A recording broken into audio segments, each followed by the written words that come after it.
सत्संग में जो सत्संगी भद्रपुरुष मातृशक्ति जूम पर जुड़ रहे हैं, उनका स्वागत है। और बड़े प्यार और श्रद्धा के साथ आप अपने इस आध्यात्मिक भोजन के लिए, जो हमारी आत्मा का भोजन होता है, इसके लिए तत्पर रहते हैं। ये हमारे आपके जन्म जन्मांतरों के अच्छे संस्कारों का फल है, जो हम इस प्रकार से अपना ये सुंदर चिंतन दे पाते हैं। हमारे बीच में आदरणीय आचार्य शास्त्री जी विराजमान हैं। उनके श्री मुख से हम सब वैदिक सत्संग का श्रवण करेंगे। आज का जो प्रसंग है आपको विदित है कि आज का प्रसंग है, अगर मैसेजानंद नहीं होते तो उस पर आदरणीय आचार्य जी का हम सब सुंदर चिंतन जो उनका होता है, बड़ा सरल, सुखद और मंगलमय, और बड़े अच्छी प्रकार से आपको प्रस्तुतिकरण होता है। तो हम सब आदरणीय आचार्य जी का तालियां बजा के स्वागत करते हैं और उनसे प्रार्थना करते हैं कि आचार्य जी ओम यो भूतं च भव्यं च सर्वं यश्चाधितिष्ठति स्वर्यस्य च केवलं तस्मै ज्येष्ठाय ब्रह्मणे नमः। यस्य भूमि प्रमान्तरिक्षमुतोदरम् दिवं यश्चक्रिमूर्धानम् तस्मै ज्येष्ठाय ब्रह्मणे नमः।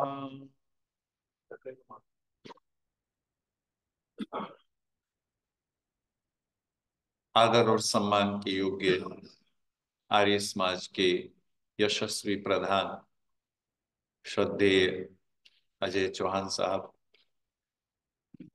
आर्य समाज के हमारे आदरणीय महामंत्री श्रीमान अजय सहगल जी, इस सत्संग में उपस्थित सभी आदर और सम्मान के योग्य भद्र पुरुषों, श्रद्धा और सम्मान के योग्य माताओं बहनों, आर्य समाज के विद्वान धर्माचार्य आचार्य रामचंद्र जी और ऑनलाइन माध्यम से हमसे जुड़े हुए हमारे सभी आदरणीय आर्यजनों, आज बहुत ही आत्मीय विषय पर, ऐसा विषय जिसका संबंध हम सबके अपने जीवन से है, दिल से है, हमारी संस्था आर्य समाज से है, उस विषय पर हम चर्चा करें। मैं धन्यवाद एक बार ज्योति जी का और अभिनव जी का भी इस अवसर पर करता हूं कि उनके प्रयत्नों से आप और हम सब जुड़ रहे हैं। वर्षों पहले एक श्लोक आचार्य चाणक्य का है कि परिवर्तिनी संसारी मृतः को वा न जायते स जातो ये न जाते न याति वंशः समुन्नति। उन्होंने कहा कि संसार, ये जो संसार है, ये निरंतर परिवर्तनशील है, निरंतर चीजें बदलती हैं। जो चीज आज है वो कल नहीं होगी, समय पाकर के सारी चीजें परिवर्तित होती हैं। और आगे कहने लगे मृतः कोवा न जायते, ऐसी कौन सी चीज है कि जो होकर के फिर नहीं होती, ये जीवन का चक्र चलता रहता। लेकिन एक बात उन्होंने कही कि स जातो ये न जाते न याति वंशः समुन्नति। जन्म तो सभी ग्रहण करते हैं और बारंबार ग्रहण करते हैं, लेकिन उसका जन्म लेना, उनका संसार में आना सार्थक है जिनके जन्म ग्रहण करने से याति वंशः समुन्नति, देश समाज और वंश उन्नति के पथ पर आगे बढ़ता है। ऐसे व्यक्ति का जन्म ग्रहण करना सफल और सार्थक होता। आगामी सप्ताह के अंत में जिन महान पुरुष के 200वें जन्म दिवस का उत्सव हम सब लोग मनाएंगे, ये देश, ये सारा संसार मनाएगा, ऐसे ऋषि दयानंद सरस्वती के न होने पर और होने पर इस संसार में क्या क्या होता। और एक बात और है कि ऋषि दयानंद का होना कैसे संभव हुआ, क्या क्या परिस्थितियां। सुकरात और बहुत सारे विचारक कहते हैं कि जितने महान पुरुष होते हैं उनका जीवन एक लाइट हाउस की तरह से होता है। जैसे लाइट हाउस आने वालों को रास्ता दिखाता है, ऐसे ही संसार में जीवन जीने वालों को महान पुरुषों का जीवन एक मार्ग प्रशस्त करता है, रास्ता दिखाता है। ऋषि दयानंद का जीवन उनमें बहुत महत्वपूर्ण है। एक बात और कहता हूं, फिर विषय पर लौटता हूं। बहुत बार हम सब लोग इस बात को कहते हैं, गीता में एक श्लोक है कि जब जब धर्म की हानि होती है, अधर्म की बढ़ोतरी होती है, संसार में अविद्या, अन्याय, अज्ञान, अंधकार ये बढ़ता चला जाता है, ऐसे समय कोई ना कोई महान व्यक्ति जरूर परमात्मा की व्यवस्था से जन्म ग्रहण करता।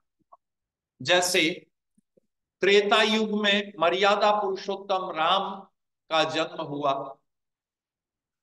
द्वापर युग में आप कहते हैं योगेश्वर भगवान कृष्ण का जन्म हुआ, और कलयुग में ऋषि दयानंद से पूर्व बौद्ध धर्म के बाद, जब सारा देश बौद्ध धर्म के बाद नास्तिकता के प्रवाह में था, ऐसे समय में एक महान व्यक्ति का जन्म हुआ, उनका नाम था आचार्य शंकर, शंकराचार्य। और शंकराचार्य के बाद इस देश में अगर कोई विद्वान हुआ जिसने धर्म और संस्कृति को नए प्राण दिए, तो वो दूसरे शंकर के साथ साथ थे, मूल शंकर। वो सिर्फ शंकर थे, ये मूल शंकर जिन्होंने जिन्होंने दयानंद की जीवनी लिखी और दयानंद की जीवनी को ढूंढने के लिए पुरुषार्थ किया। उस महान व्यक्ति का नाम था बाबू देवेंद्रनाथ। बाबू देवेंद्रनाथ वो व्यक्ति था जो आर्य समाजी और ऋषि दयानंद का अनुयायी नहीं था, लेकिन स्वामी दयानंद के प्रति उनके मन में आस्था का भाव जगा। मेरठ में और कलकत्ता में उनके बारे में बहुत कुछ सुनने को, जानने को मिला। तब उस व्यक्ति ने निश्चय किया कि मुझे स्वामी दयानंद के जीवन को सबके सामने रखना चाहिए, और इसके लिए उन्होंने 12 वर्ष से अधिक समय अपना लगाया। अपने जीवन का समय मात्र नहीं लगाया, साधन लगाए, सब कुछ उनकी जीवनी लिखने के लिए दयानंद के जन्म स्थान से लेकर के और सारे भारत का भ्रमण किया। उस व्यक्ति ने एक बात लिखी, बहुत सारी बातें मैं उनकी करूंगा, पर एक बात लिखी। उन्होंने कहा कि वर्षों के बाद भारत की आत्मा को शंकराचार्य के बाद दूसरा शंकराचार्य कोई मिला था, तो वो मूल शंकर था, वो दयानंद। क्यों कि जैसे शंकराचार्य ने अपने समय में सारे देश में घूम करके वेदांत का प्रचार करके एक नई जागृति पैदा की थी, चाहे वो अहम ब्रह्मास्मि की भावना की थी, लेकिन सारे देश को एक सूत्र में जोड़ने का यत्न किया था। ऐसे ही शंकराचार्य के बाद जब फिर से ये देश बहुत सारे मत मजहबों में छोटे छोटे टुकड़ों में बट गया था, तब दूसरा व्यक्ति जिसने आकर के सारे देश को जोड़ने का यत्न किया, वो मूल शंकर थे, वो दयानंद थे। इसलिए उन्होंने कहा कि शंकराचार्य के बाद यदि कोई देश को एक सूत्र में बांधने वाला धार्मिक रूप से व्यक्ति कोई था, सामाजिक रूप से कोई व्यक्ति था, तो वो दयानंद थे, मूल शंकर। और दूसरी बात, एक बात और उन्होंने लिखी। उन्होंने कहा कि जैमिनी, कणाद, कपिल जो ऋषि हुए जिन्होंने दर्शन शास्त्र लिखा, उन दर्शन शास्त्र के जो विद्वान हुए, वेद व्यास तक, महाभारत के समय वेद व्यास थे, जैमिनी से, ब्रह्मा से लेकर के जैमिनी और वेद व्यास पर्यंत जितने ऋषि हुए, उन ऋषियों ने जो ग्रंथों की रचना की, जैसे ग्रंथों की रचना की, व्यास के बाद, महाभारत के समय के बाद कोई व्यक्ति इस देश के इतिहास में ऐसा हुआ नहीं जिसने वैसी मौलिक रचना की हो। उतने दिनों के बाद एक और व्यक्ति इस देश में आया, तो वो दयानंद के रूप में आया, जिसने वैसे ही मौलिक ग्रंथों की रचना की जैसे वेद व्यास ने या जैसे जैमिनी और अन्य ऋषियों ने। अर्थात देवेंद्र नाथ बाबू कहते हैं कि ऋषि परंपरा का अगर कोई व्यक्ति आया, संत परंपरा का कोई व्यक्ति आया, तो शंकराचार्य के बाद दयानंद आया। तो ऋषि परंपरा का भी कोई व्यक्ति अगर आया तो वह वेद व्यास के बाद दयानंद आया, जिसने मौलिक साहित्य की रचना। ऐसे महान व्यक्ति का जन्म, जैसा आप और हम सब लोग जानते हैं, विपरीत परिस्थितियों में हुआ। और बहुत बार आपका और हमारा ये अनुभव है कि भट्ठी में पड़ करके ही सोने का रंग निखरता है। ये परमात्मा की कुछ व्यवस्था है। ऐसे घर में उस बालक का जन्म हुआ जहां इस प्रकार के संस्कार दिए गए जैसे सामान्य भारतीय परंपरा में बच्चों को दिए जाते हैं। उससे भी ज्यादा जो कट्टरता के संस्कार थे वो माता पिता ने दिए, क्योंकि परिवार बहुत संपन्न था, पिता बहुत संपन्न थे, घर में किसी प्रकार की कोई कमी नहीं थी, अपने साधन थे। तब बालक को वो सारी चीजें प्राप्त हुई। उस पढ़ने का, उस जमाने में विद्यालय की व्यवस्था नहीं थी, लेकिन इनके पढ़ने पढ़ाने की पूरी व्यवस्था, इनको सारे साधन उपलब्ध थे। और बालक बुद्धिमान था, इसलिए 16 साल की अवस्था में उन्होंने, बल्कि 14 साल की अवस्था में उन्होंने यजुर्वेद याद कर लिया। उनको यजुर्वेद याद था। आप सोचे 2000 के करीब मंत्र हैं, वो पहले ही उनको याद हो गए। रुद्राष्ट्र का अध्याय उन्होंने याद कर लिया, बहुत सारे स्तोत्र उनको याद।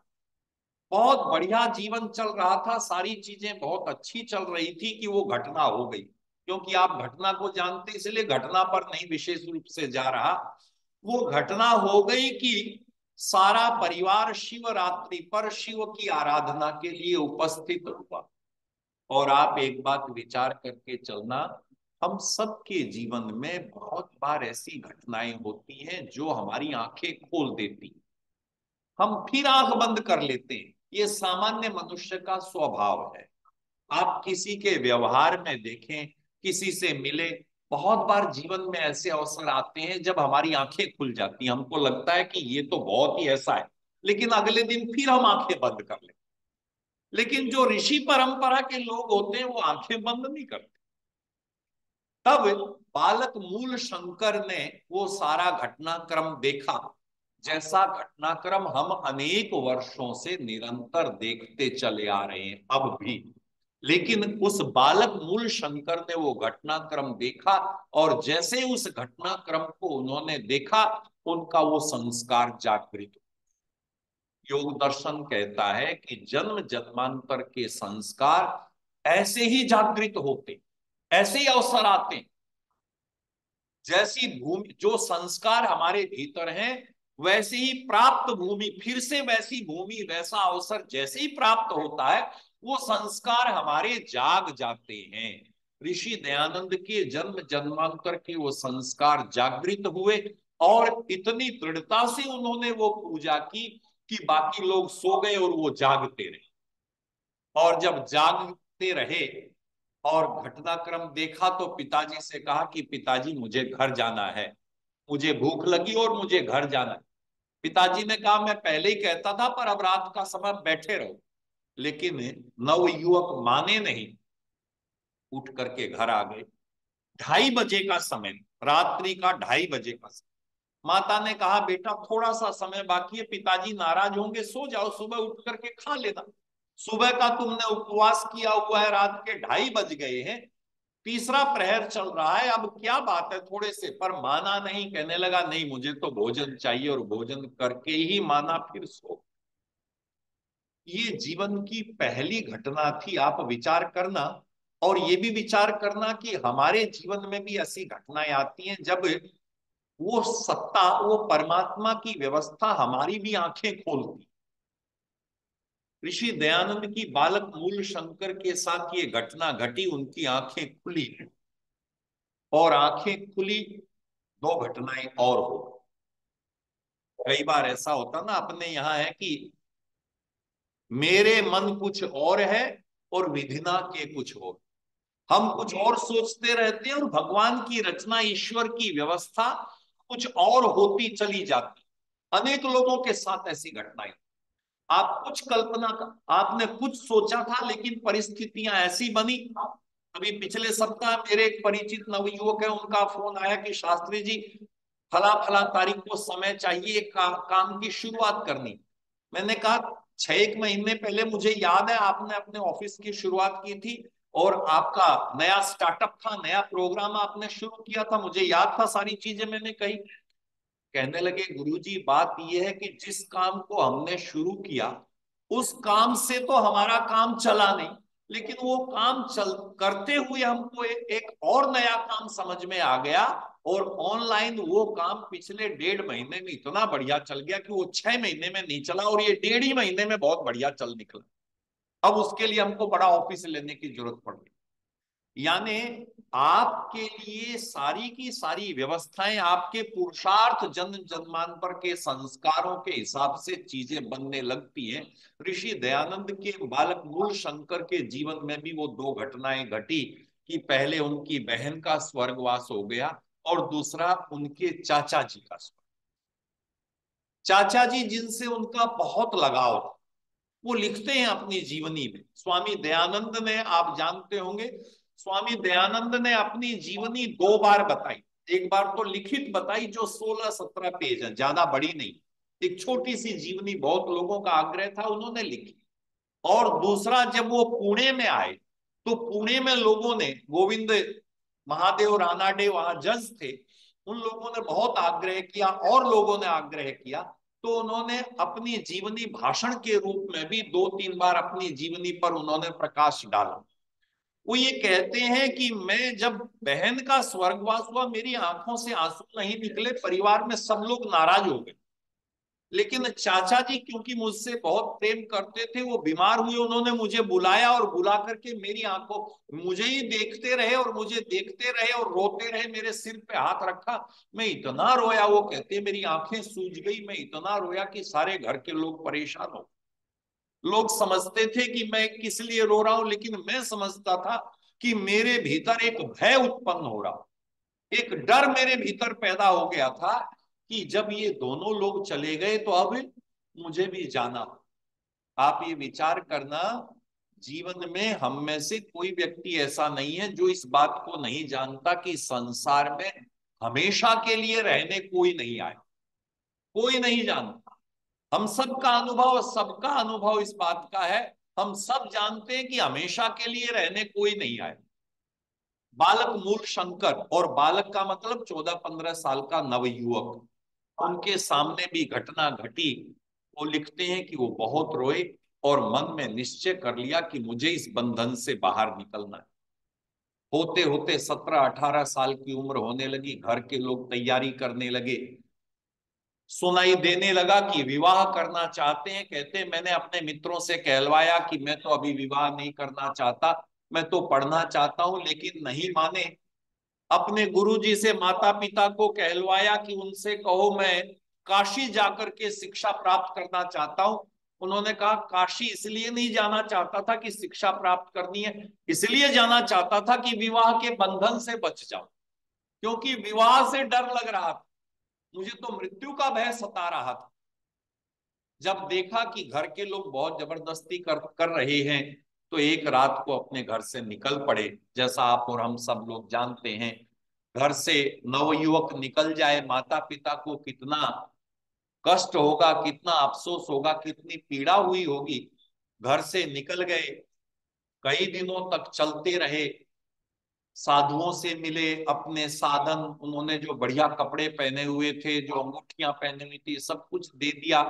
सिद्धपुर के मेले में जा रहे थे कि गांव का एक व्यक्ति मिला, उसको बताया कि मुझे तो गांव के व्यक्ति ने देखा कि जमींदार का बेटा पीले कसाय वस्त्र पहने हुए है, लाल वस्त्र पहने हुए है। उनसे कहा उत्साह में आकर के, मैंने तो संन्यास ग्रहण कर लिया, मेरा नाम शुद्ध चैतन्य ब्रह्मचारी हो गया है और मैं योग साधना करके शिव को प्राप्त कर लेना चाहता हूं। जो उस रात को मैंने देखा था और पिताजी ने जिसका महात्म्य बताया था उसको मैं प्राप्त करूंगा। अब मैं सिद्धपुर के मेले में जा रहा हूं। कहते हैं मैंने तो सरलता से कह दिया, लेकिन उसने गांव में जाके पिताजी को बता दिया और परिणाम ये हुआ कि सिद्धपुर के मेले में पकड़ लिए गए और इतनी जोर से पिताजी ने डांट लगाई, तू मातृहंता है, तू कुल कलंक है। पर वो कहते हैं अपने जीवन में एक बार, पहली बार उन्होंने असत्य बोला और पिताजी को प्रसन्न करने के लिए कहने लगे, पिताजी आप बिल्कुल सही कहते हैं, मैं तो दुखी हो गया था यहाँ आकर के, मुझसे बड़ी गलती हो गई, मैं तो आना ही चाहता था आपसे और माताजी से मिलने के लिए, मेरा मन बहुत व्याकुल था, मैं ये इंतजार कर रहा था कि मेला किसी तरह से समाप्त हो और मैं घर आ जाऊं, जबकि ऐसी बात थी नहीं। पिताजी बहुत नाराज हुए, कपड़े फाड़ दिए, जो उनका कमंडल था वो कमंडल तोड़ दिया, सब कुछ बहुत डांट लगाई, लेकिन सब मन में चुपचाप सहते रहे और पिताजी से आग्रह किया कि इतने दूर अगर आप आ ही गए हैं, मैं भी आ ही गया हूं, सिद्धपुर का बहुत प्रसिद्ध मेला है, इस मेले को पूरा कर लेते हैं, देख लेते हैं, फिर चलते हैं। पिताजी को भी बात समझ में आ गई। साथ में जो सिपाही लाए थे उनसे कहा कि 24 घंटे छाया की तरह से इसके साथ में रहो और भाग ना जाए।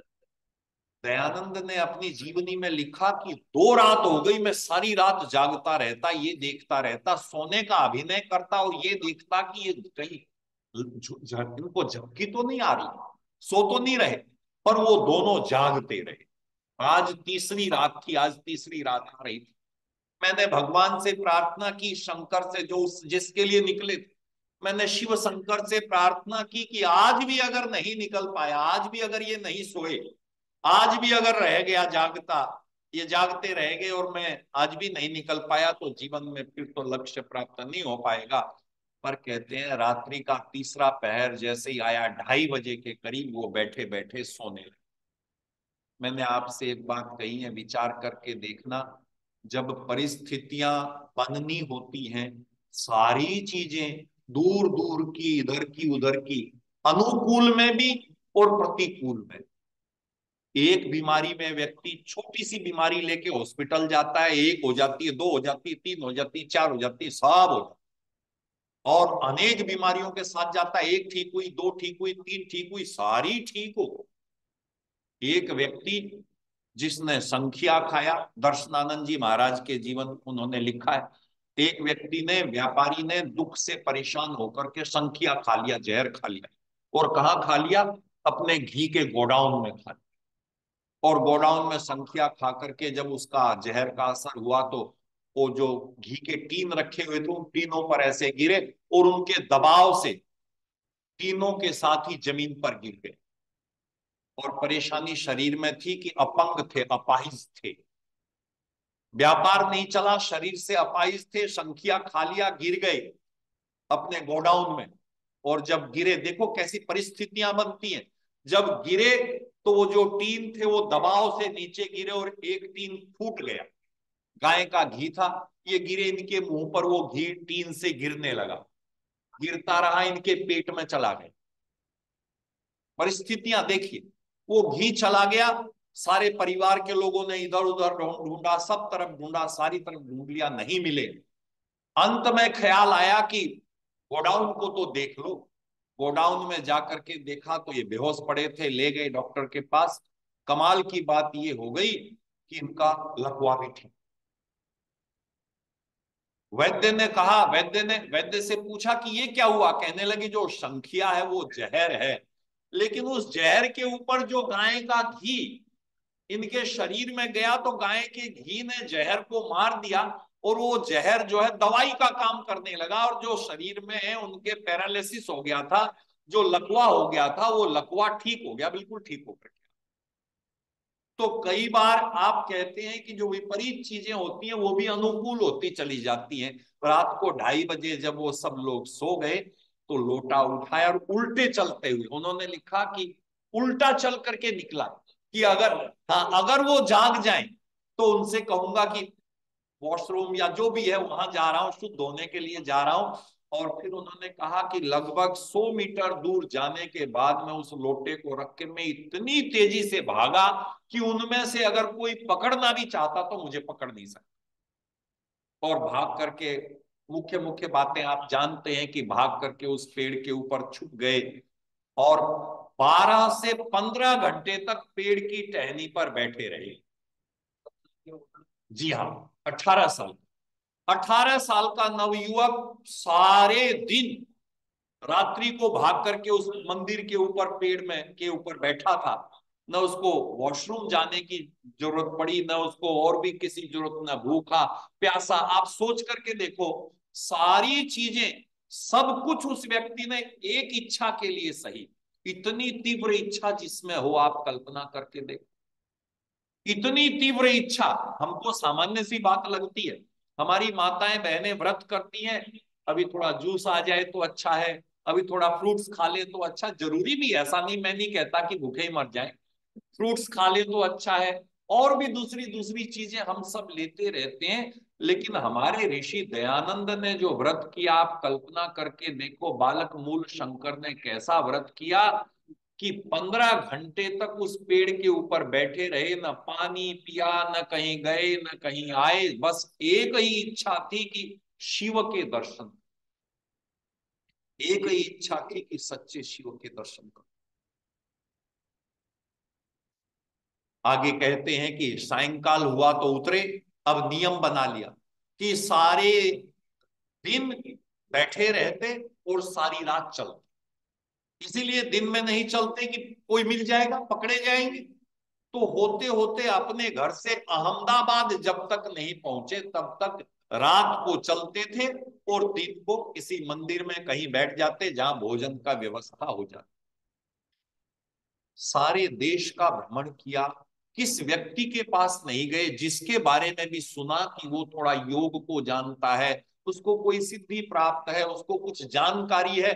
सारे देश का भ्रमण उस व्यक्ति ने सच्चे शिव के दर्शन को पाने के लिए किया। जिसके पास गए लोगों ने कहा योग सीखो, ये साधना करो, वो साधना करो। जिसके पास भी गए जाकर के पता चला कि साधना कम है और आडंबर बहुत ज्यादा है। करते करते, होते होते सारे देश का भ्रमण करके अमरकंटक में उनको एक सन्यासी मिले जिनका नाम था पूर्णानंद, स्वामी पूर्णानंद। स्वामी पूर्णानंद की लगभग 100 साल, 101 साल की उम्र थी। स्वामी पूर्णानंद दक्षिणात्य विद्वानों के साथ वहां ठहरे हुए थे, साउथ के कुछ विद्वान भी थे। उनसे बात हुई, ब्रह्मचारी से, इनसे मिलकर के बड़े प्रसन्न हुए, बालक मूल शंकर से मिलकर के बड़े प्रसन्न हुए।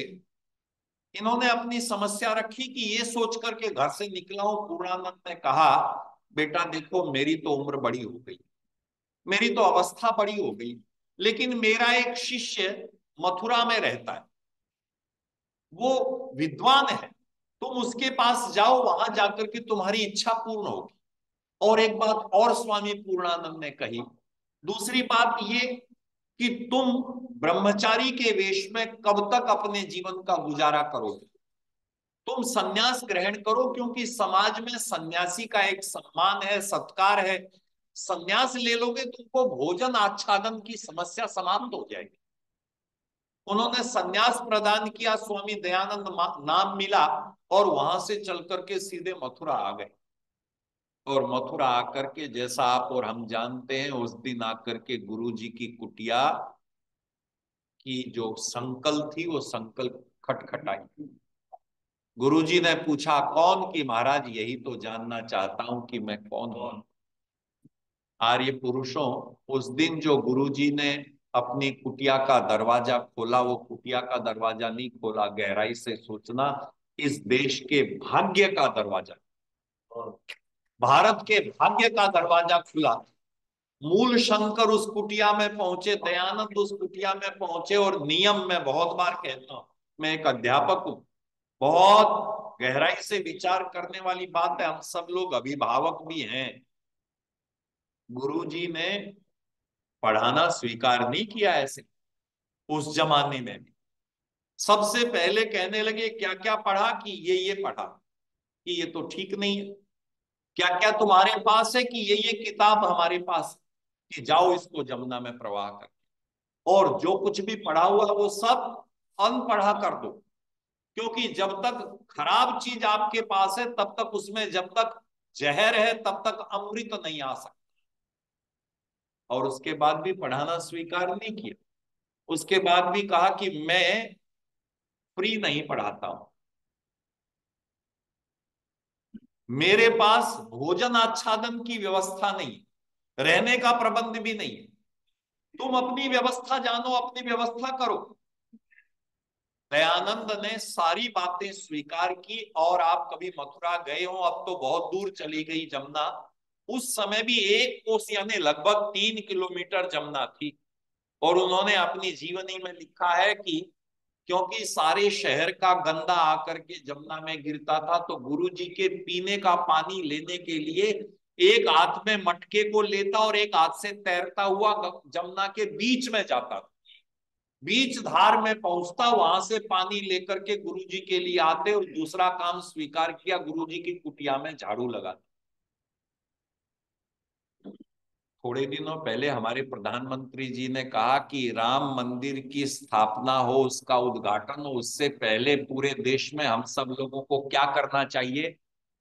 मंदिरों की स्वच्छता करनी चाहिए, मंदिरों की सफाई करनी चाहिए। क्यों? इसीलिए कि दो चीजें साफ होनी बहुत जरूरी है, एक मन और एक मंदिर। जिस दिन मन साफ हो जाएगा, मन और मंदिर का भेद मिट जाएगा। आप विचार कर, दोनों की स्वच्छता बहुत जरूरी है। और स्वच्छता की जिम्मेवारी स्वामी दयानंद ने स्वीकार की कि मैं स्वच्छता की जिम्मेवारी लेता हूं, भोजन का प्रबंध, और भोजन ही नहीं, पढ़ने पढ़ाने का प्रबंध। क्योंकि शर्तें ऐसी रखी गई कि एक बार पढ़ाऊंगा, दूसरी बार नहीं बताऊंगा। आज जो पढ़ा दिया कल पहले सुनूंगा, उसके बाद ही आगे पढ़ाऊंगा। आप सोचना, हम तो अपने बच्चों को स्कूल में टीचर भी पढ़ाता है, बार बार बताना चाहता है, उसके बाद ट्यूशन लगाते हैं, और उसके बाद स्पेशल क्लासेस भी चलाते हैं, सब कुछ करते हैं, तो भी बच्चे पढ़ने को तैयार नहीं।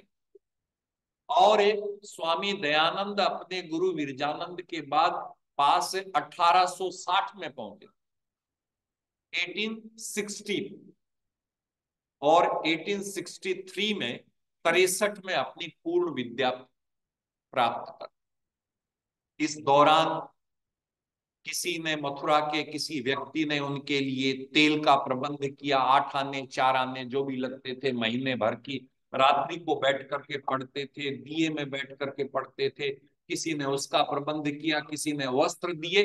और एक व्यक्ति इतिहास में ऐसा मिला जिसका उन्होंने वर्णन किया, उनका नाम था अमरनाथ जोशी, लाला अमरनाथ जोशी। और अपने उपदेश में स्वामी दयानंद ने ये कहा, और हम आज उनके ऋणी हैं। स्वामी दयानंद ने ये लिखा कि मैं सारी जिंदगी लाला अमरनाथ जोशी का ऋणी रहूंगा, कि उन्होंने जब तक मैं गुरु जी के पास रहा, मेरे भोजन की निशुल्क व्यवस्था की। और इतना ही नहीं, ये नियम रखा कि जब तक मैंने भोजन नहीं कर लिया, स्वामी दयानंद को रोज भोजन करवाते थे, जब तक स्वामी दयानंद भोजन नहीं कर लेते थे, उन्होंने कभी भोजन नहीं किया। और ये कहा अपनी जीवनी में, स्वामी दयानंद ने कहा कि कई बार गुरु विरजानंद के कार्यों की वजह से मुझे देर हो जाती थी। जब मैं घर पहुंचता था उनके भोजन के लिए, तो वो मेरी प्रतीक्षा करते हुए मिलते थे। पहले मुझे भोजन करवाते थे और उसके बाद स्वयं भोजन करते थे। 1-2 दिन नहीं, 3.5 साल तक उस व्यक्ति ने स्वामी दयानंद। ऐसे व्यक्ति अगर नहीं होते तो हमारे गुरुदेव को जीवन में आगे बढ़ने के अवसर नहीं मिलते। ऐसे व्यक्ति भी हमारे लिए स्मरणीय हैं। वहां शिक्षा प्राप्त की, और उस घटनाक्रम को आप जानते हैं कि शिक्षा पूर्ण हो गई और गुरुजी के सामने लोंग लेकर उपस्थित हुए। गुरुजी ने अपने शिष्य को अपने हृदय से जोड़ लिया और कहने लगे, दयानंद, ये भौतिक भिक्षा तो देने वाले अनेक शिष्य पहले भी आए और भी आएंगे। भौतिक चीजें, पैसे और साधन तो मैं अनेक लोगों से ले लूंगा और भी दे देंगे, लेकिन बेटा तुमसे तो मैं कुछ और चाहता।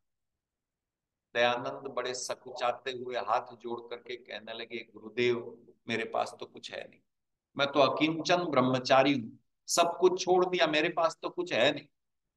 गुरुदेव कहने लगे, बेटा तुमसे वही मांगता हूं जो तुम्हारे पास है, और दयानंद में लौंग नहीं, तुमसे तुम्हारा जीवन मांगता, मुझे तुम्हारा जीवन चाहिए बेटा। दयानंद ने हाथ जोड़ करके कहा, दयानंद ने हाथ जोड़ करके कहा, तथास्तु गुरुदेव, आपका आदेश शिरोधार्य,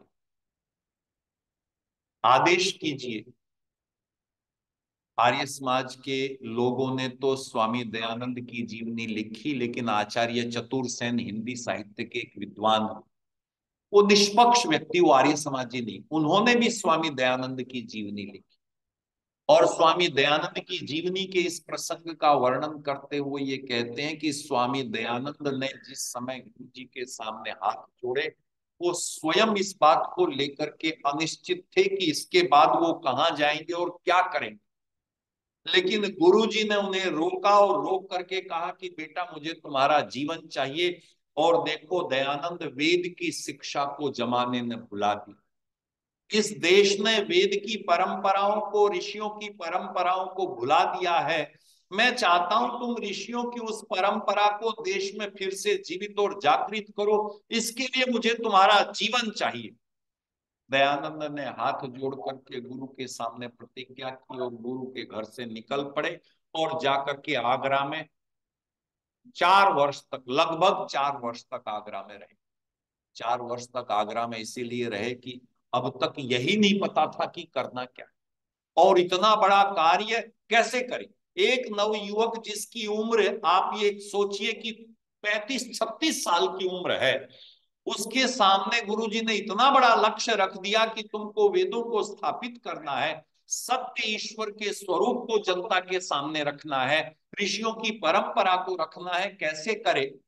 तब वो आगरा पहुंचे और वहां जाकर के मंदिर में रह करके साधना करते थे, वेदों का स्वाध्याय करते थे, और जहां जहां शंकाएं होती थी गुरुजी के पास वापिस पहुंच जाते, क्योंकि अब तक तो सोचा ही नहीं था क्या करना है। अब गुरुजी से विशेष शिक्षा प्राप्त की, और विशेष शिक्षा प्राप्त करके 4-3.5 वर्षों के बाद दयानंद कार्य क्षेत्र में उतर पड़े। सारे देश का फिर से भ्रमण किया, लेकिन इस बार भ्रमण करने से पूर्व एक बहुत बड़ा कार्य। कौन सा बड़ा कार्य? ऋषि दयानंद की मान्यता ये थी कि जब तक एक आराध्य, जब तक आराधना का साथ, हमारे ध्यान का, हमारी भक्ति का एक आधार नहीं होगा, तब तक समाज एक नहीं हो सकता। इसलिए स्वामी दयानंद ने सबसे पहले आगरा में रहते हुए 30,000 कॉपी संध्या की प्रकाशित, वैदिक संध्या जो है स्वामी दयानंद ने लिखी, और 30,000 कॉपी प्रकाशित करके सबको बंटवाई। क्यों? क्योंकि ऋषि दयानंद जानते थे कि जब तक पूजा स्थान एक नहीं होगा, तब तक ये देश, ये संस्कृति, ये जो हिंदू भाई हैं, आर्य जिसको वो कहते हैं, वो एक नहीं हो सकते। और उसके बाद कार्य क्षेत्र में उतरे। आप सब लोग, हम सब लोग जानते हैं, जीवन में इतनी बार जहर खाया, इतने लोगों ने पत्थर मारे, भूखे रहे, पहाड़ों में गए, कंदराओं में गए, कपड़े नहीं थे, सिर्फ कोपीन पहना। आप पढ़ करके देखिएगा अलकनंदा की यात्रा की, इतनी भयंकर शीत है, इतनी भयंकर सर्दी है, और केवल कोपीन उनके पास पहनने के लिए। कई बार मन में विचार आया कि अपनी जीवन लीला समाप्त कर दें, अपने आप को समाप्त कर दें, अब जीवित नहीं रहना है। लेकिन वो ध्वनि सुनाई पड़ी और मन में निश्चय किया कि नहीं, जब तक मैं लोगों को बंधन से मुक्त न करवा लूं, तब तक अपने लिए मुक्ति की कामना नहीं करूंगा। ये विचार लेकर के ऋषि दयानंद संसार में वापिस आए और सबसे पहले काशी पहुंचे। काशी क्योंकि विद्या की नगरी थी, जाकर के काशी नरेश से मिले और उनसे आग्रह किया कि मैं आपके जितने भी विद्वान हैं उनसे शास्त्रार्थ करना चाहता हूं, क्योंकि ये बहुत निश्चित है कि आपने किसी एक बड़ी नगरी को, और वो भी काशी को जीत लिया, तो बहुत सारे आपके विचारों के मानने वाले हो जाएंगे। काशी के राजा ने उस समय जितने विद्वान थे उन सबको बुलाया, विशुद्धानंद थे, बालकृष्ण, तमाम सारे विद्वानों को बुला करके कहा कि देखो ये विद्वान आया है दयानंद सरस्वती, ये तुमसे वेद के आधार पर ईश्वर की पूजा के संबंध में एक ईश्वर की बात करने के लिए शास्त्रार्थ करना चाहता है। उन सब लोगों ने जो कहा वो हमारे लिए बहुत गर्व की बात है। कहने लगे महाराज आप कहते हैं हमको शास्त्रार्थ करने के लिए, हम दयानंद से शास्त्रार्थ नहीं कर रहे, हम विरजानंद के शिष्य से शास्त्रार्थ कर रहे, और वो विरजानंद जो व्याकरण का सूर्य था, हम विरजानंद के शिष्य से शास्त्रार्थ कर रहे हैं। गुरु विरजानंद ने अपने जीवन की जितनी विद्या उनको प्राप्त थी, 3.5 वर्षों में ऐसा तो शिष्य मिला ही नहीं। बाकी सब शिष्य तो सिर्फ सीखने के लिए आते थे, विशुद्धानंद भी उन्हीं से सीख के आए थे व्याकरण, लेकिन इन 3.5 वर्षों में अपने शिष्य के भीतर अपना हृदय स्थापित कर दिया था। जिस परेशानी में वो पंजाब से अपने घर से निकले थे और भगवान ने जो उनको मेधा बुद्धि दी थी, जो ज्ञान दिया था, वो सब कुछ दयानंद में स्थापित कर दिया। काशी के पंडित कहने लगे 15 दिन का समय चाहिए दयानंद से शास्त्रार्थ करने के लिए। आप कल्पना करके देखना, एक तरफ सारी काशी और 27 विद्वान आकर के बैठ गए, एक तरफ 27 विद्वान काशी के सारे प्रमुख, और दूसरी तरफ अकेला दयानंद, अकेला दयानंद। एक ब्रह्मचारी गिरी नामक थे, वो दयानंद के पास आए और आकर के कहने लगे महाराज ये सारे काशी के विद्वान एक तरफ हैं, आप अकेले एक तरफ हो, आप मुझे आदेश करो, मैं 1-2 लोगों से प्रार्थना करता हूं आपके लिए, कुछ लोग आए और आपकी सहायता करें। कहने लगे ईश्वर एक है, वेद भी एक है, वेद का ज्ञान भी एक है, और वेद और ईश्वर की प्रार्थना और सत्य का उपदेश करने वाला दयानंद भी अकेला लड़ेगा। दयानंद को किसी की आवश्यकता नहीं। एक तरफ अकेला दयानंद और दूसरी तरफ 27 काशी के विद्वान थे, और उस दिन के इतिहास को अनेक पत्र पत्रिकाओं ने प्रकाशित किया, थियोसॉफिकल सोसाइटी ने भी प्रकाशित किया। सबको, राजा को ये स्वीकार करना पड़ा कि उस दिन के शास्त्रार्थ में अगर किसी का पलड़ा भारी था तो वो दयानंद का। और इसका सबसे बड़ा लाभ क्या हुआ जानते हैं? देवेंद्रनाथ ठाकुर, जो रविंद्रनाथ ठाकुर के पिताजी और चाचा जी थे, वो आए हुए थे। कलकत्ता के और भी कुछ लोग यहाँ बनारस आए हुए थे। उन्होंने स्वामी दयानंद को निमंत्रण दिया कि आप कलकत्ता आइए, क्योंकि उस जमाने में कलकत्ता राजधानी थी और धर्म की नगरी थी। जो देश के व्यापारी वर्ग थे सबकी नगरी कलकत्ता थी, जैसे आज दिल्ली। स्वामी दयानंद कलकत्ता पहुंचे, और कलकत्ता पहुंचे तो सारे उस समय के जो भी विद्वान, प्रार्थना समाज हो, चाहे ब्रह्म समाज हो, चाहे थियोसॉफिकल सोसाइटी हो, और रविंद्रनाथ ठाकुर जी के परिवार में ही जाकर के उन्हीं के आश्रम में, उन्हीं का जो बाग था उसमें स्वामी दयानंद ठहरे। स्वामी दयानंद के जीवन में यहाँ 2 परिवर्तन आए, मैं आपको याद दिलाऊं। उन्होंने एक नियम आर्य समाज का लिखा कि सत्य के ग्रहण करने और असत्य असत्य के छोड़ने में सर्वदा उद्यत रहना चाहिए। बहुत बार हम सब लोग किसी आग्रह पर डट जाते हैं, हम अड़ जाते हैं कि नहीं ये है तो बस ऐसा ही है। स्वामी दयानंद वहां पहुंचे, केशव चंद्र सेन ने स्वामी दयानंद से आग्रह किया कि स्वामी जी महाराज, आप जो बातें कहते हैं वो अनूठी बात, आप महिलाओं की शिक्षा की बात करते हैं जो आज के जमाने में कोई नहीं करता। आपसे पहले राजा राम मोहन राय ने जो सतीदाह थी उसके लिए कार्य किया था, आप उस कार्य को आगे बढ़ा रहे हैं। आप महिलाओं के उत्थान की बात करते हैं लेकिन महिलाओं की भाषा में नहीं करते। आप जन सामान्य की पूजा पद्धति को एक करने के, आइए आपका स्वागत है जी, नमस्ते जी प्रधान। तो जन सामान्य को एक करने की बात आप करते हैं, पर आप जन सामान्य की भाषा में नहीं करते, क्योंकि अब तक स्वामी दयानंद संस्कृत में बोलते, अपनी गुजराती भाषा छोड़ करके आए थे, संस्कृत भाषा में बोलते थे, और इतनी सरल संस्कृत कि सब समझ सकते थे। लेकिन वहां आकर के केशव चंद्र सेन ने आग्रह किया कि आप उस भाषा में नहीं बोलते जिससे जन सामान्य आपकी बात को समझे, क्योंकि आप बोलते कुछ हैं और जो लोग आपकी बोली हुई बात का ट्रांसलेशन करते हैं, लोगों को समझाते हैं, वो कुछ और कर देते हैं, आपका कहा हुआ बेकार हो जाता है। और महिलाएं आपके प्रवचनों में आती नहीं, क्यों? क्योंकि आप तो लंगोट धारण करते हैं, आप तो सिर्फ कॉपी धारण करते हैं, तो शर्म के मारे महिलाएं आती नहीं। देखो, आप जिस व्यक्ति ने सारी जिंदगी अपने बाकी मर्यादाओं को इतना पक्का रखा कि जीवन में एक बार अगर कन्या भी दिख गई थी जिसने कपड़े नहीं पहने हुए, तो हाथ जोड़ लिया और वहां प्रणाम करने लगे, उस व्यक्ति ने इस देश के उत्थान के लिए जब इस बात को सुना तो दोनों को स्वीकार कर। कलकत्ता में स्वामी दयानंद ने धोती और कुर्ता पहनना शुरू किया, पगड़ी उन्होंने पहनी, और इसके साथ साथ वस्त्र पहने और भाषा बदली। अब तक वो बोलते थे सरल संस्कृत, अब धीरे धीरे उन्होंने अपने आप को हिंदी में स्विच ओवर किया। और कमाल की बात है, ये बात मैं आपसे कह रहा हूं 1872 की। 1872 में कलकत्ता स्वामी दयानंद गए थे, और सत्यार्थ प्रकाश कब लिखा जानते हैं? 74। 2 साल के भीतर भीतर, अगले 6 महीने में ही उन्होंने भाषा में बोलना शुरू कर दिया, और 2 साल के भीतर भीतर उन्होंने इतना प्रावीण्य प्राप्त कर लिया कि जब कलकत्ता से लौट करके काशी फिर पहुंचे, इस बार वापिस आए, तो उनका स्वागत करने के लिए काशी नरेश आए, और काशी नरेश ने स्वामी दयानंद के लिए घोषणा की। लेकिन एक दो बात और आपसे कहना चाहता हूं। देखिए, ऋषि दयानंद का जीवन, यूं कहते हैं, कवि प्रदीप ने वो गीत लिखा है कि ऋषि दयानंद का जीवन एक सागर है और हमारा ज्ञान एक गागर है।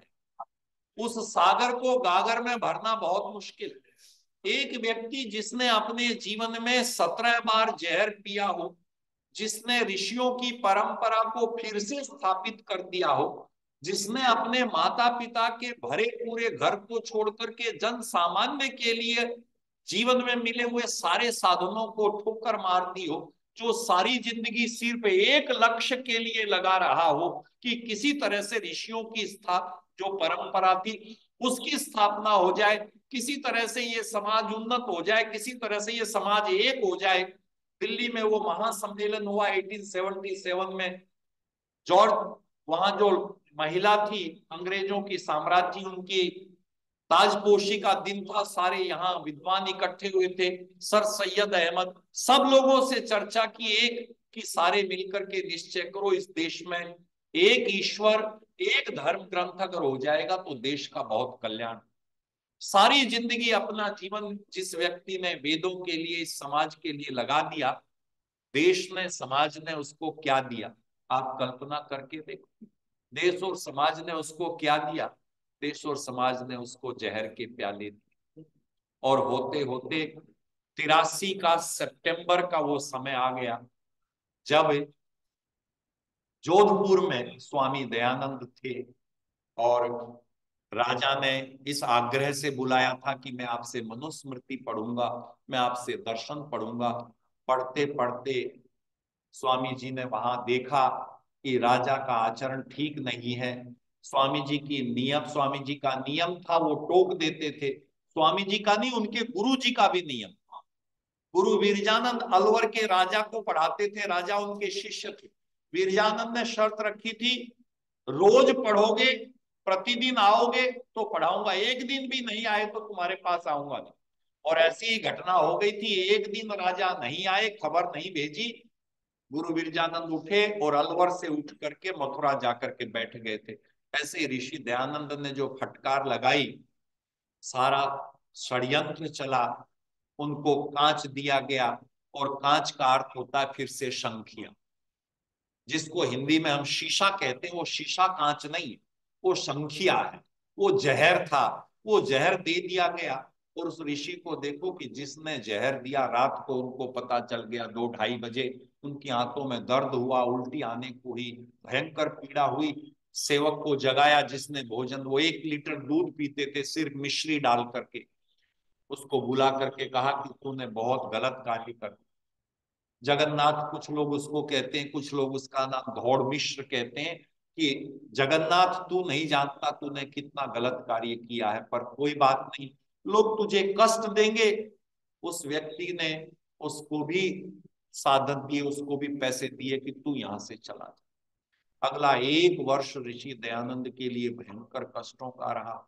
इतने कष्ट कि न उठा जाता था। 12वें दिन तो 30-30 दस्त आ रहे थे दिन में रात में, किसी तरीके से आंख खुलती ही नहीं थी, बेहोशी की अवस्था में रहने लगे। वो तो ब्रह्मचारी का शरीर था। होते होते वो दिवाली का दिवस आया, सारे देश में खबर थी, समाचार पत्रों में छप चुका था। आर्यजन सैकड़ों सैकड़ों की संख्या में अजमेर पहुंच रहे थे। और उस दिन गुरुदत्त विद्यार्थी, पंडित ब्रह्मचारी, रामानंद और तमाम सारे लोग वहां पहुंचे हुए थे। दीपावली का दिन था। सुबह 11 बजे बुला करके कहा कि आज भोजन तैयार करो, और चावल चावल के साथ है चने की सब्जी, कि चने की सब्जी तैयार करो। भीतर कुछ जाता नहीं था, पर देखा कि इतने सारे देश से लोग आते हैं मिलने, आज जीवन का अंत काल है। एक दिन पहले ही बता दिया था कि अब जीवन का समय आ गया है। अपने शिष्य को 1 2 शाला और 100 रुपए दे दिए थे। शिष्य रोने लगे तो कहने लगे कि नहीं, ईश्वर की व्यवस्था को स्वीकार करो। और होते होते अपने सारे लोगों को अपने पास बुलाया, उस दिन भोजन बनवाया, सबको भोजन करवाया, गर्म पानी करवा करके स्नान किया, शरीर से क्षौर कर्म, बाल कटवाए, अपने आप को तैयार किया। और सबको कहा सारे खिड़की दरवाजे खोल दो। शाम को 5:30 बजे का समय था। खिड़की दरवाजे खोल दो और सारे एक तरफ खड़े हो जाएं, सिवाय गुरुदत्त विद्यार्थी। गुरुदत्त विद्यार्थी को अपने पैरों में बैठने का आदेश दिया कि तुम यहां बैठ जाओ। जबकि और भी शिष्य थे, लेकिन एक व्यक्ति को पैरों में बैठने का आदेश दिया, बाकी सबको पीछे कर दिया। और ईश्वर स्तुति, प्रार्थना, उपासना मंत्रों का पाठ शुरू किया। और पूर्ण करने के बाद वो वाक्य जैसा आप और हम जानते हैं कि ईश्वर तूने बहुत अच्छी लीला की, तेरी लीला पूर्ण हो परमात्मा, ये कह करके नश्वर शरीर को छोड़ दिया। उस ऋषि ने बेशक शरीर को छोड़ दिया, लेकिन ऋषि आज भी हमारे बीच में है। आज भी ऋषि हमारे बीच में है। और कल बात हो रही थी, आने वाली 10 तारीख को उनका 200वां जन्म दिवस है। इतने लोग वहां आ रहे हैं, इतने लोगों ने रजिस्ट्रेशन करा है सारी दुनिया से, फिजी से, ट्रिनिडाड से और ऑकलैंड से, बहुत सारे लोगों से मेरी चर्चा हुई। इतने लोग दूर से चल करके आ रहे हैं उस ऋषि के प्रति, उसकी उस भावना के प्रति श्रद्धांजलि अर्पित करने के लिए। एक बात याद रखिएगा, दुनिया तो बात बताई आपने, उसके पीछे जो है अपने आगे सहगल जी है जी, वही वही आ रहा हूं जी मैं। जी, तो ये सारा का सारा आर्य जगत वहां आ रहा है उस ऋषि दयानंद के कर्तव्यों को मान्यता देने के लिए। उस ऋषि दयानंद ने इस देश और समाज के लिए जो किया, आप याद रखें, हमको हमारी 4 पीढ़ी, 3-4 पीढ़ियों के बाद कोई याद नहीं रखेगा। क्यों? क्योंकि हमने ही अपने पूर्वजों की 3-4 पीढ़ियों के बाद किसी को याद नहीं रखा। भाग्यशाली होंगे ऐसे परिवार जो 4 पीढ़ियां 5 पीढ़ियों को जानते हो, नहीं तो बहुत कम लोग जानते। तो हमको भी कोई याद नहीं रखेगा। लेकिन ऋषि दयानंद, जिसको आज सारी दुनिया, सारा देश उनको याद कर रहा है, उनकी स्मृति में हमारे महामंत्री अजय सहगल जी और महामंत्री जी का सारा परिवार, आप दोनों तो यहाँ बैठे हैं, इनके एक भाई वहां अमेरिका में बैठे, अभिषेक जी। हर महीने मेरी उनसे मुलाकात होती है, मेरी उनसे बात होती है। उतने ही उत्साह, जितना उत्साह पिता में उतना ही उत्साह उनमें, उतना ही उत्साह इनमें। और सारा का सारा अन्य अनेक लोग, ये आपका मैं एक परिवार क्या कहूं, ये चौहान परिवार और अन्य अनेक परिवार, हम सब लोग उस ऋषि से जुड़े हुए। बस एक बात कह करके समाप्त करना चाहता हूं, अगर ऋषि दयानंद न होते तो इस देश में शिक्षा की व्यवस्था, इस देश में ऊंच नीच की व्यवस्था, इस देश में संस्कारों की व्यवस्था, इस देश के प्राचीन गौरव की अवस्था, इस देश में वेदों का ज्ञान न होता।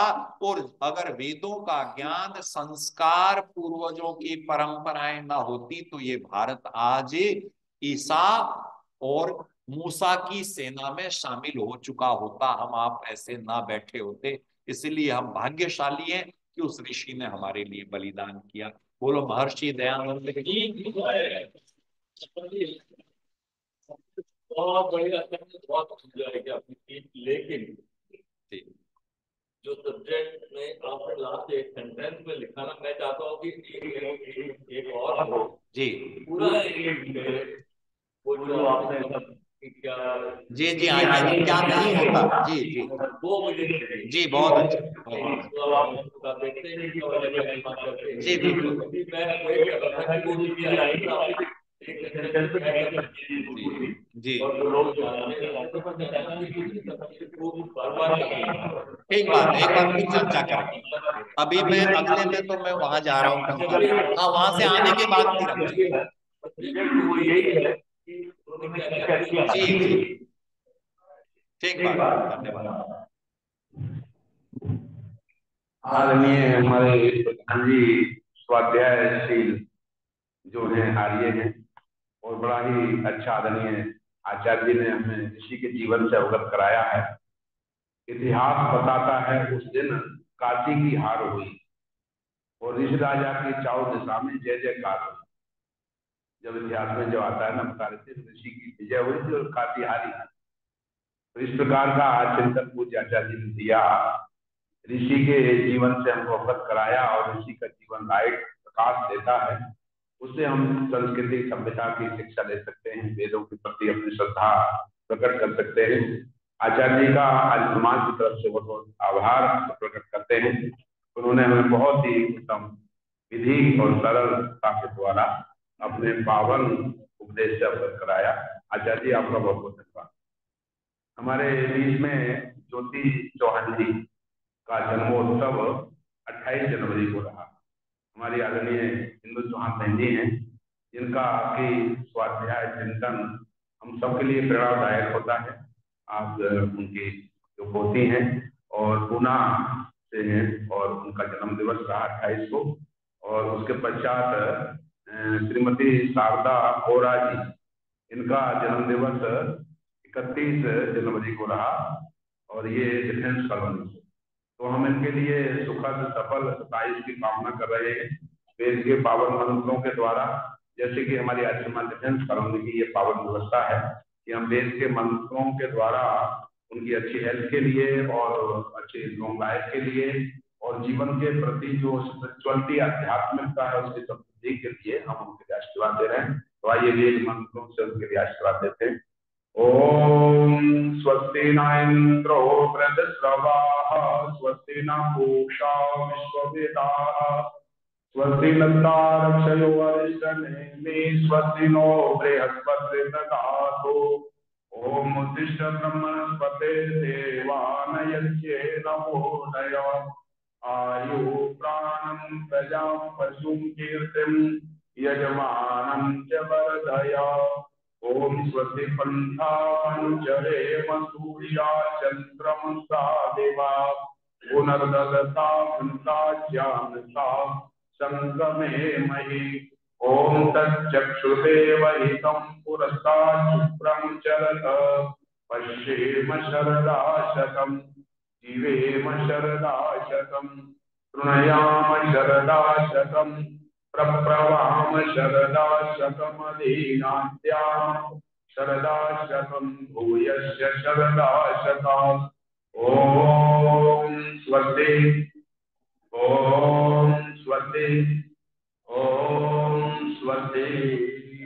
इन वेद मंत्रों का यही भावार्थ है कि ईश्वर आपके जीवन का हर पल कल्याणकारी बनावे, आपकी बौद्धिक चिंतन बहुत ही उत्तम रहे, आपके विचार सदा सकारात्मक रहे, आपके जीवन से नेगेटिविटी सदा दूर रहे और जीवन इतना अच्छा रहे, जीवन का हर दिन इतना अच्छा रहे कि आप अपने परिवार के लिए, अपने समाज के लिए, अपने देश के लिए कल्याणकारी सुखदायक मंगलमय होवे। हमारी आपके लिए बहुत बहुत साधुवाद, धन्यवाद, आशीर्वाद और आपके परिवार को। ज्योति जी इंग्लैंड में है पर ज्वाइन किए हुए हैं। तो ज्योति जी इंग्लैंड में हैं और हमारे भावों को आप सुन रहे हैं। तो आपके लिए बहुत बहुत आशीर्वाद और भगवान की कृपा से हम आपके उत्तम स्वास्थ्य की और सुख में लंबी आयु की और आपके समस्त परिवार के कल्याण की कामना करते हैं। ओ आप कर्नल सेठी का बताइए। हाँ आज परिवार कर्नल सेठी का परिवार आए हुए हैं। इन्होंने यहाँ पे आज हवन भी किया। काफी सारे लोग और भी आए हुए थे, तो उनको किसी वजह से जाना पड़ा। पर मैं चाहता हूँ कि आचार्य जी बताएंगे कि कर्नल सेठी के बारे में थोड़ा सा 1 या 2 मिनट। और मैं चाहता हूँ कि उनके परिवार के लोग, उनके बेटे बहू यहाँ आ जाए। बताइए। बहुत अच्छा आदरणीय प्रधान जी। हमारे कर्नल पीसी सेठी साहब, आप जानते हैं कि जब भी हमारा ये सत्संग शुक्रवार का प्रारंभ होता था तो आदरणीय कर्नल पीसी सेठी साहब सबसे पहले आगे अंत में बैठते थे और नीचे भी आते थे। और प्रधान जी हमारे विशेष रूप से उनसे मिलते थे। आदरणीय सीटू साहब उनसे विशेष रूप से मिलते थे और बड़ा ही उत्साहित व्यक्ति थे। जैसे आप जानते हैं कि एक फौजी होता है वो कभी बूढ़ा तो होता ही नहीं, क्योंकि उसकी अरमान बड़े तेज होते हैं।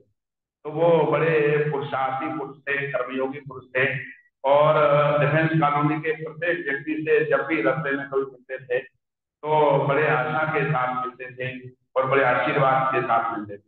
ऐसे उनके सुपुत्र और उनकी पुत्र वधू श्रीमती संगीता सेठी जी, उनके सुपुत्र जो है यहाँ पे आए हुए हैं और आज का जो प्रसाद भी उनकी तरफ से है। और हमारे आदरणीय प्रधान जी और हमारी इंदु बहन जी जो है उनका स्वागत कर रहे हैं पट वस्त्र दे करके और आशीर्वाद दे रहे हैं कि ईश्वर की पावन कृपा से उस महान पिता के अरमानों को याद रखते हुए आप भी आज समाज में आते रहें और बड़े आनंद के साथ उनकी मधुर यादों को गति देते रहे, प्रगति देते रहे, जिससे आपके परिवार की और बच्चों की सदा उन्नति हो। हमारी बहुत बहुत आशीर्वाद देने आप आए। धन्यवाद। एक बात मैं बताना, कर्नल सेठी की एक बात मैं जरूर बताना चाहता था। जब भी वो पहले आते थे, ठीक टाइम पे आते थे, 2 मिनट पहले आते थे, एक अपनी सीट पे बैठते थे जहाँ, और जब भी मैं मिलता था तो जब वो ऐसे करके हाथ मिलाते थे उनका हाथ मिलना है वो एक फौजी का हाथ, और लोग ढीले होते पर आखिर तक वो ऐसे करके मिलाते थे और उनसे मिलके बहुत ही अच्छी फीलिंग होती थी। और अब नहीं है, पर आज हमने उनको याद किया है। भगवान के अपने परिवार के सब लोग खुश रहें, स्वस्थ रहें। आइए। शांति बात। ओम योग शांति अंतरिक्षम शांति पृथ्वी शांति आपाः शांति औषधया शांति वनस्पतया शांति विश्वे देवाः शांति ब्रह्म शांति सर्वं शांति शांतिरेव शांति सा शांतिरेधि। ओम शांति